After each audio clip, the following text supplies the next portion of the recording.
Poursuivons justement avec Marc Hamilton, microbiologiste et président du groupe Envirofins Environex. Bonjour. Oui, bonjour.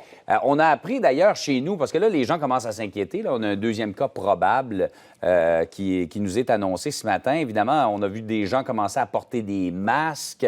Les autorités de la santé publique ont dit, écoutez, si vous n'êtes pas atteint, là, ça ne donne rien de porter un masque. Il faut le rappeler, ça, quand même. Hein? Bien, absolument. Il faut éviter de porter des masques inutilement. On s'entend qu'il y a 2 cas, ou du moins un cas là, qui semble suspicieux au Québec.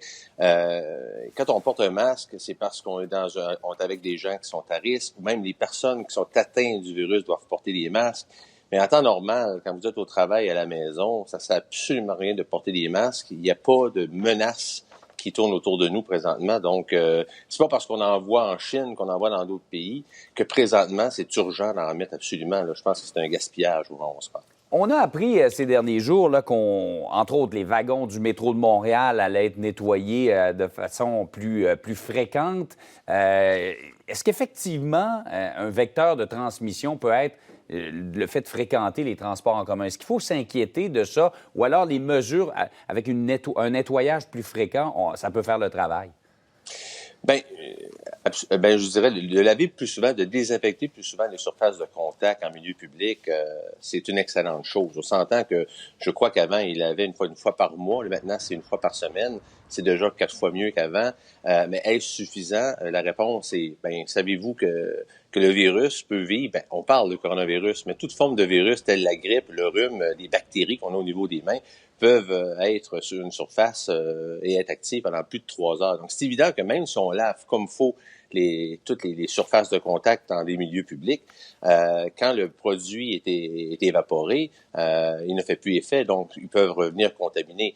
Donc, et oui, pour répondre à votre question, les surfaces de contact dans les milieux publics est un mode de transmission assez efficace contre toute forme de virus. Et pas seulement, là, que je vous disais, le coronavirus, mais toute forme de rhume et grippe qu'on connaît là sur une base régulière. Donc, mais c'est un bon geste quand même de le faire plus souvent.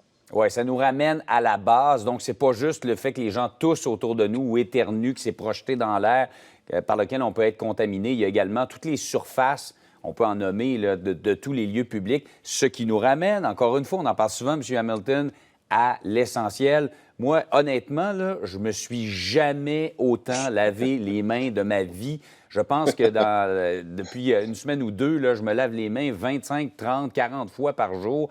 Il faut vraiment en revenir à ça constamment. Là. Et d'autant plus que vous travaillez dans le public, donc vous en serrez des mains à des gens, vous touchez beaucoup à des surfaces que plusieurs gens touchent. C'est sûr que quand on est à la maison, qu'on est tout seul à la maison avec notre famille, faut pas se laver 25 fois, là, surtout si vous n'avez pas de rhume dans votre famille. Mais il reste que si vous êtes dans le public, il est recommandable de se laver les mains au moins une fois à l'heure. Donc, et vous savez, on parle de purelle, on parle de produits chimiques pour se laver les mains. Est-ce qu'il existe d'autres choses? Oui. Je sais qu'il y a une polémique au niveau des prix du purelle, et bon, ça, je trouve ça probablement ridicule. Mais un bon lavage à main pendant 20 secondes avec un savon doux est tout à fait efficace là, pour éliminer et laver correctement les mains. Oui, on apprenait que Québec, d'ailleurs, puisqu'on parle de la poignée de main, suggérait d'éviter les poignées de main. Est-ce qu'on en est rendu là?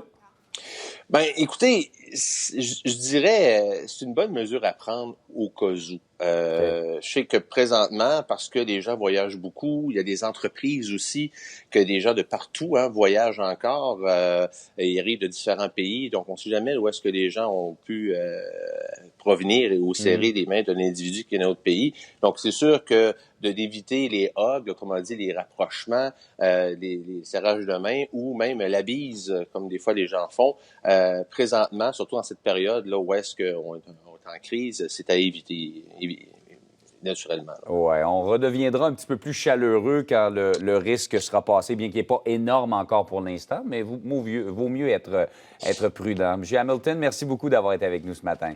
C'est un grand plaisir, merci. Bonne journée.